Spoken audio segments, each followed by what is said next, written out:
when I left the White House, or when I left Occidental, that was '75, and I was still close to Dole, and so I just continued. I mean, I had no financial worries, and so I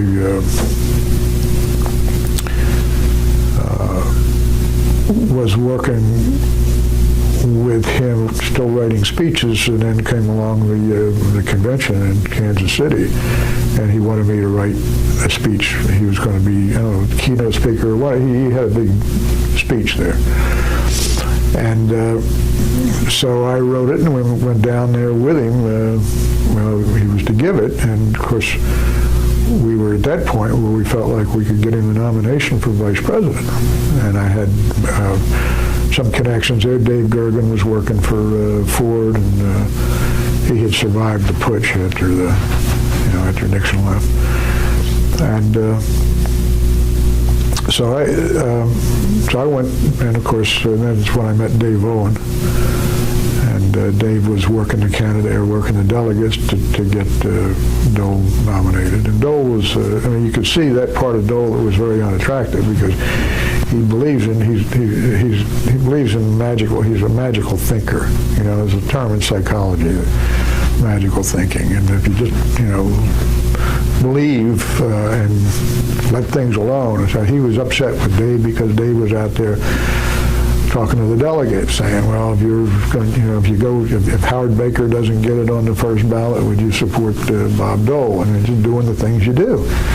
And Dole, of course, was like divorcing himself from that process, from Dave Owen, from reality itself for a while. And I remember Dave came in one day. He's just bone tired and sort of slumped down in the chair. And that's the first time I met him. He walked in the room, and I introduced himself, and he walked over, and he slumped down in the big easy chair was in my room. And he said, "It's really a pleasure to bust your ass for Bob Dole." And so anyway, he got the nomination, and he gave a speech, and gave it pretty well, actually.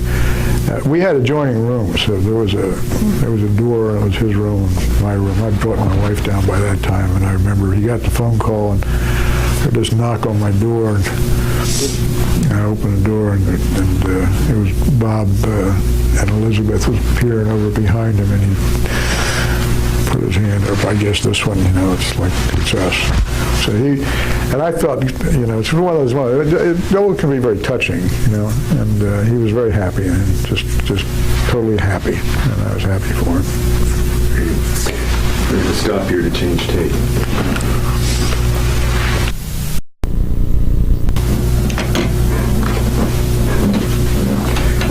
Okay, I think we were talking about the Kansas City Convention. Right. Anything else about that you recall? No, he got the nomination, and as I recall, went directly to Russell, and I did not accompany him on that trip. We went back to Washington, and then the question was, now he got the nomination, what's he going to do? And I think the Ford people assumed that he had an organization that could function, which he didn't. Now that he had the nomination, he felt like he was at the top of the hill now. He could do a lot of things himself. And it just went to hell pretty quickly because, first of all, he didn't have a good advance operation. And he brought in two guys who were, one of them was more incompetent than the other. And at any given day, you couldn't figure out who was on the bottom.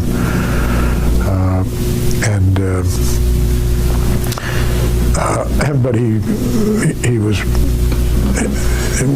once this thing had been achieved for him by Dave Owen, now he wanted to keep Dave Owen at arm's length.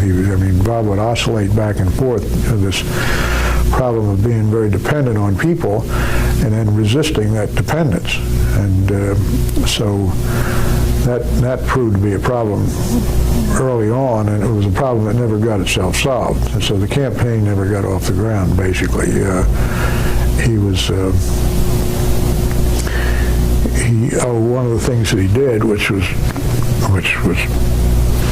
typical Dole, was he says things without thinking about the import of what he's saying. So I don't know where this occurred, but it occurred early on, and that was they were talking about presidential debates, and Dole either initiated or somebody else said maybe you ought to have vice presidential debates, and Dole jumped on it and said, yeah, that's a great idea. He'd like to do that, or words to that effect. And that just sucked the oxygen out of the campaign, because he spent the rest of the time, the rest of the campaign, trying to avoid the fact that he was going to have to debate Fritz Mondale, which he manifestly did not want to do. And so he sort of dumped it on Dave to stop it, to get him out of the debate. Well, he couldn't. Mondale had said, yeah, this is fine. So he signed up to it. And so they just came with as many different ways as they could devise to stop this thing. It was a scheduling issue, it was this, and it was that, and Dave couldn't get, the best he could do was to get the format to where it might help Dole a little bit. But so then Dole, of course, blamed Dave for not getting him out of the debate. So it just was one damn thing after another. And meanwhile, the campaign went forward. He wouldn't prepare for the debate at all. And one very famous incident, we had set up they brought in some high-speed producer from California, and I think Tully Plesser, who's a very competent guy, and Dave and I forget who else was there, but anyway, I guess it was, and I was there. And what they did was they set up a complete studio in Nelson Rockefeller's dining room over on Foxhole Road. And the idea was to get Bob to practice, to get to feel what it was like behind the podium, or behind the lectern, and so on. And so, and it was, we had all this equipment. I mean, this is beginner stuff compared to what they were dealing with, and because it was the real stuff, and it cost thousands and thousands of dollars to rent it. And Dole wouldn't come. He refused to come. Always had a scheduling issue, and it was always this and that and the other thing, and he always found a way to get out of this. So it was the last day, and people were really tearing their hair out by now, so it was the last day he finally agreed to come over to Rocky's house and go through this thing. But he acted as though he was doing everybody a favor by doing it, and of course he wouldn't debate. He wouldn't go through, he wouldn't make any effort to go through the motion. He just came and looked around like he was, campaigning. He was like, getting any rain, how you doing? So what the hell? So, and they kept trying to tease him, just try it out, Bob. Well, it'd be good, see what here, and I'll get behind the podium. Then we had two of them set up, like I'll be Fritz Mondale. He wouldn't have any parts of it. And meanwhile, one of the people that's working closely with him and trying to help him was Ted Stevens, and Ted had his own damn campaign up in Alaska. And so he had his people preparing all these position papers and the points and everything that Dole was going to have to learn. Dole ignored all of it, just refused to do anything with it. And I remember at one point the butler peeking in the dining room and taking a very disapproving view of all of these shenanigans, and particularly Ted Stevens, who was sitting on a buffet. Banging his feet on the buffet because he was nervous, he was pissed off, and he's just, Bob was blowing this whole thing, and finally Bob left. So, and it just was, it was what it was. So that went on, and they would schedule him, these guys that he had brought in initially to work for him. They were like his guys. He didn't want any of Jerry Ford's people. He didn't want anybody telling him what to do. He's going to run his campaign. And he never run a decent campaign, ever. I mean, it was always somebody else had to bail him out. And they'd schedule him for breakfast in Spokane and a lunch in Miami and dinner in Boston. Yeah. Well, he's not a strong man. I mean, it's amazing he's lived as long as he has, but I don't mean that, he tires.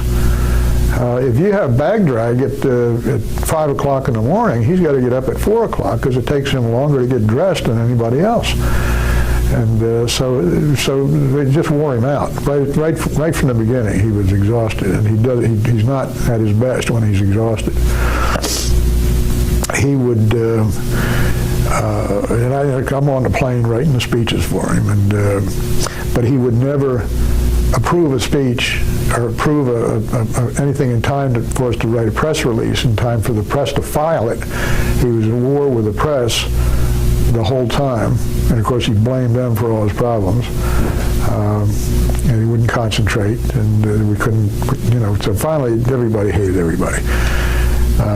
And he would go and he'd get up to speak, and he'd tell the bear joke. Are you familiar with the bear joke? You don't know anything about the bear joke? Okay. You tell him, Bill. Okay, I'll tell you about it.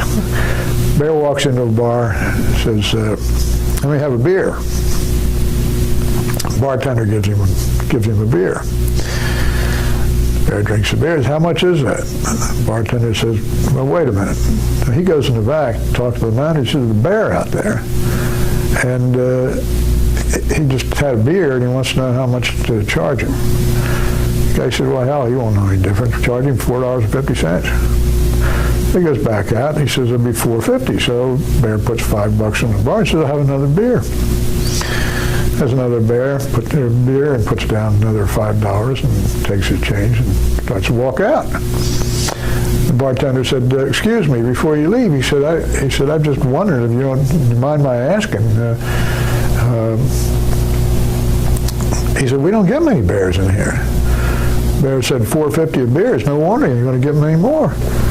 That was the bear joke. Bob told that joke every place we stopped. If he stopped 3 times a day, he told the bear joke 3 times a day. And the press, after a while, just started to retch. I mean, they'd hear this in the back of the room, and Bob would say, Bear walks into the bar, and you'd hear us, because at that point, there was no collegiality, there was nothing.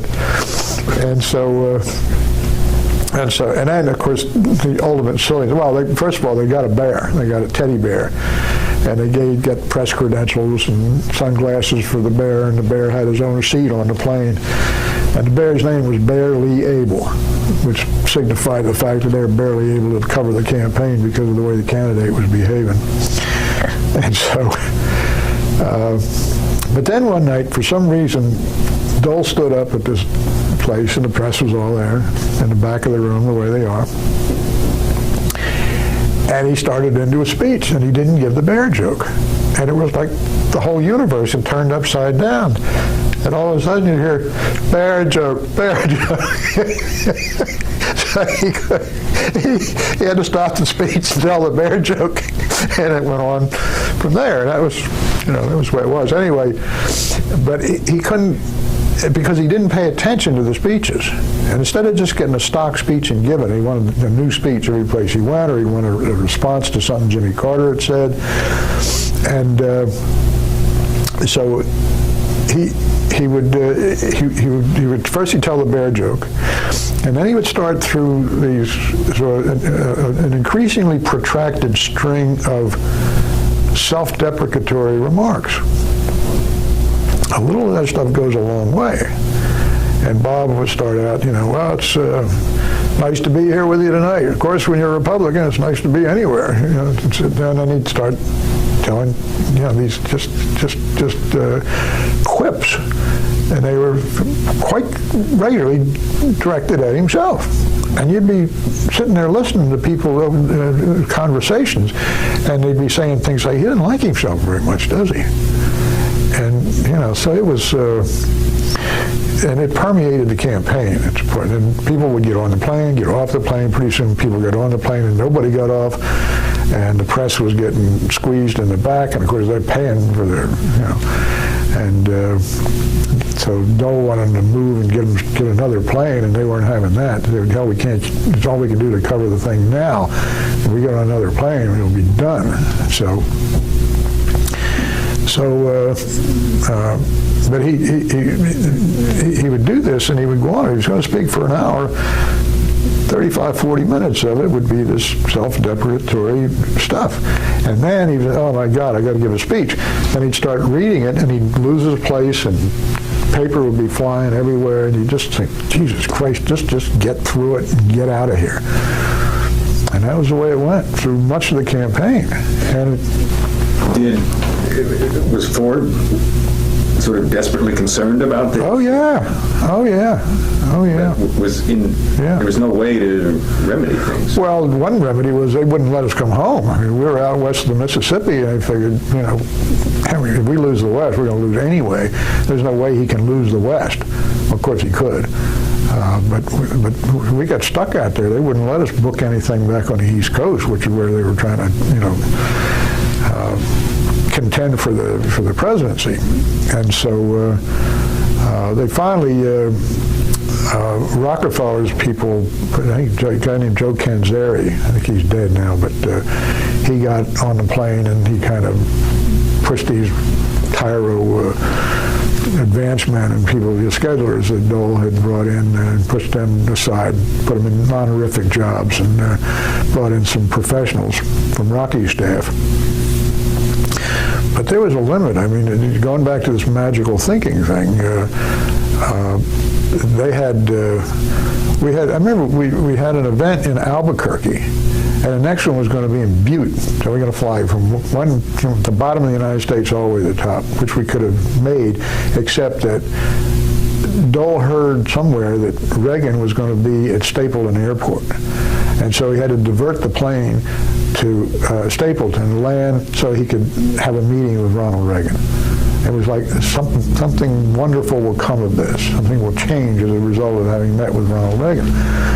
And we had mischief, there was a guy named Lynn Nofziger, who was Reagan's guy, and Lynn just died recently. He was a mischief maker, and he would try to undercut Dave Owen, and Dave, would be on and off the plane trying to keep things together, and it just was terrible. And then, of course, came the debate, and that was the worst of all because he had no preparation at all. So I happened to be with him that day. Normally I'd try to avoid him. I'd go on to get on the bus, but he said, "Come on with me." And so I got in a limo, and we're driving into Houston, and seems to me I was sitting in the middle, maybe, I don't know. But anyway, Bob was on the right-hand side of the car, in the limo, and there would be there wasn't anybody in the streets, and there was no reception here, just people walking. And as we're going, driving into Houston, Bob was waving to all these people, and I said, you got to save your strength. They're not,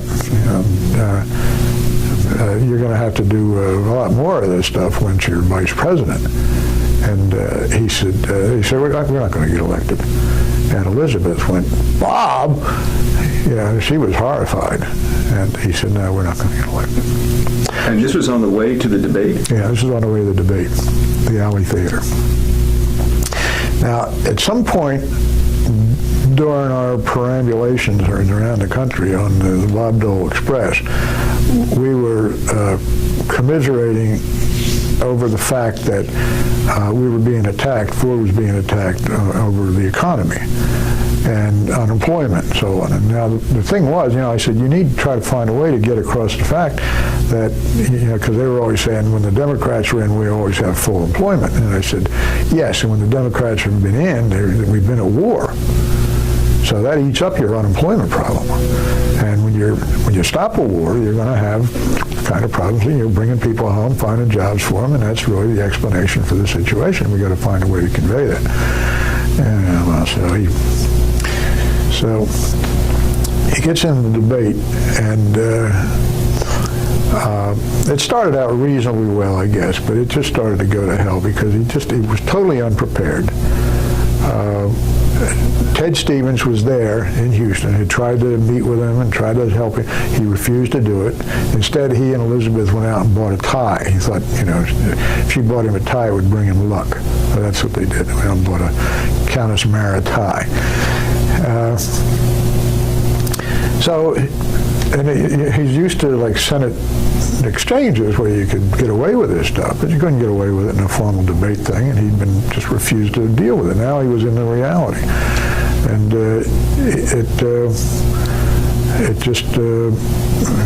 he was getting more and more desperate as the thing went on, and finally he clutched at a question which really didn't have too much to do with his response, but his response was, well, I counted it up the other day because of something that happened to me, and it was always referring sort of in an oblique way to his wound, because of something that happened to me at a certain time that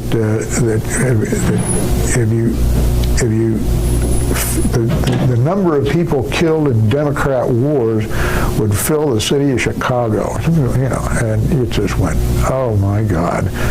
And this great big beach ball came floating across the stage in Fritz Mondale's direction. He's there with a Louisville Slugger, and he says, does the senator really mean that this country should not have opposed Nazism? He went on not to be. Well, that was it. That was just a definite end of it. And so Dole went back, and it had rained that night. It was just a terrible night all the way around. And Dole went back to his room, and of course, I think he had a rally afterwards. And John Connolly was getting the crowd whipped up and telling him, Dole really showed him tonight, which was just nonsense. And of course, Jerry Ford called and told him what a great job he had done, but you couldn't stretch this too far, So then he went back to his room, and that was it. And the next morning, I never forget, you wonder how much any of this stuff matters. The next morning, I didn't want to ride in a car with him again, so we all come pouring out of the hotel and getting on the bus, and the day was just sparkling. It was one of the wonderful fall days. There's nothing like being in a campaign at a certain time of year in America. It was just gorgeous. It was crisp and cloudless, just everything that hadn't been the night before. And so we pile on the bus, and there's this old black bus driver, and he says, that guy Munson didn't have any right even being on the same stage with Doyle. He said, what the hell? So that was it, and it went on and on and on. At one point, Dave Owen, I guess you talked to him, but he'd tell you, Jim Baker called him back to Washington and asked him if he thought that Dole was mentally stable. And I think Dave told him, yeah, he's just tired.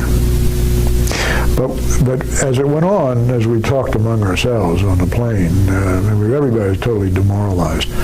And we just had a very strong feeling that he was scared to death that they might win. And, he just was. He wanted the nomination, and of course he went on and ran for president later. But we thought, what was conveyed was that he was totally unqualified for that office, and he knew it. Did you participate in any of his subsequent campaigns? No, he asked me to, and I'd had it with him. In 77, he was invited by the Zionist Organization of America to come to Israel for the 100th anniversary and to speak to them. So he called me and said, should I do it? And I said, yeah, do it. He said, well, I'm not going to go without you. I said, well, I'm not going to go without June. He said, all right, well, we'll all go. We'll take Elizabeth. So we did. And I know Israel pretty good, and I took him all over the place, and he met with Begin and met with the top ministers and so on. And there's this must have been 2,500, 3,000 people in this auditorium in Jerusalem. And Dole came early. He was rested. He read the speech. He got it down pat. And so he got up to speak, and Begin had given Elizabeth flowers and all this stuff. And Begin was a very gracious man. So Dole gets up there in front of all these people, half of whom I don't think speak English, and some subset of them didn't even speak Hebrew. They spoke Yiddish, which everybody gets sentimental about, but it's a horrible sounding language. It's awful when they start shrieking. So it makes you think of Hitler's speeches. And he gets up and he starts to, he acknowledges Begin and thanks everybody. And he goes into the speech and he stops and he halts and he says, during the campaign, I used to tell a joke about a bear. And he said it didn't make much sense, but I'm going to tell it to you. He told the bear joke and brought the house down. I don't know what they thought he was doing, but I mean, people were collapsing in their chairs. It was just great. And he gave this wonderful speech. One thing that happened, let me just go back a little bit. After we lost the campaign, Bob had a reception at the Republican Club up on the hill, and invited everybody that had been in the campaign, including the press. And he got up on two chairs and thanked everybody and spoke from his heart. And it was a very emotional time. And the reason it was emotional was because people had seen a side of him that had been totally obscured throughout the campaign. Throughout much of his political career, he had no pressure. It was over, and he could be himself. And people were just saying, "God damn him,"